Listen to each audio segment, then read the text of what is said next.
Roger Moore is James Bond 007 in Ian Fleming's Live and Let Die. My name's Bond. James Bond. Names is for tombstones, baby. Waste him, now. James Bond is back. Live and Let Die. I suck at singing.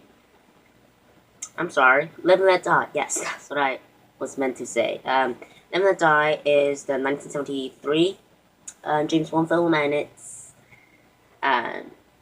the first one to star Roger Moore as James Bond after Sean Connery quits again as James Bond. And it's based on the second installment of the book series. I own the book. I only own 2 James Bond books. Casino Royale and Live and Let Die. I read Casino Royale, but I haven't read Live and Let Die. Live and Let Die is again stars Roger Moore and other people like can't think of. What's his name again? The guy who plays Felix Leiter. He's my favorite Felix, by the way, but not in this movie. Unless it's Kill. Anyway, and this movie is directed by Guy Hamilton, which is great. He also directs The Man with the Golden Gun. This movie is about James Bond. James Bond going to America. He goes to America to deal with this big baddie called Mr. Big. So this, that's their plot, by the way. This movie is probably the most unique James Bond movie out of the entire series, because this really is not about action scenes or anything. There are barely any action scenes in this movie. This is more of a crime thriller.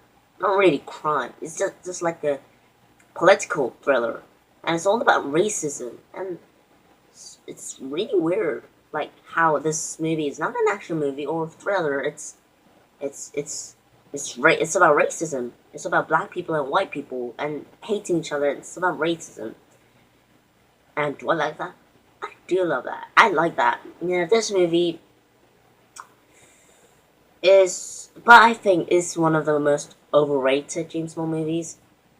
It's not perfect. But Roger Moore's James Bond is great in this movie. He's not one of my favorites, but still really good in this movie.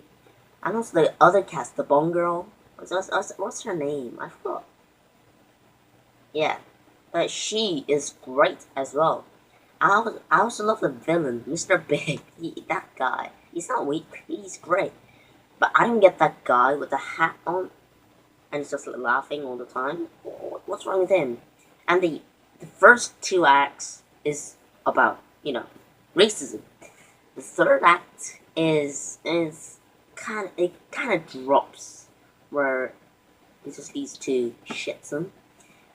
Like, and James Bond shoots a guy with a hat. The hat guy. Yeah, he shoots him, but he shatters, and then another one comes by. What was that? A robot? If it was a robot, was it made out of glass? That's how it shattered. And I don't get that. You get that? And Live and Let Die is it. Like, the plot is also very good. The plot is very good. The villain is super good. It's one of the better villains in the series. Roger Moore is obviously great as James Bond, but this kind of leads to boredom in the third act, and it doesn't make sense. And this movie is very... Let me just tell you this. This is probably the most boring James Bond movie in the entire series. Not including Moonraker, but this one it's just too boring. And it's all about exposition, and I get it.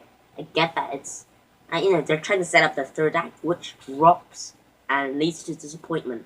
It's just my opinion. People say it's beautiful. I love this movie. It's beautiful, but it's not as great as I wanted it to be.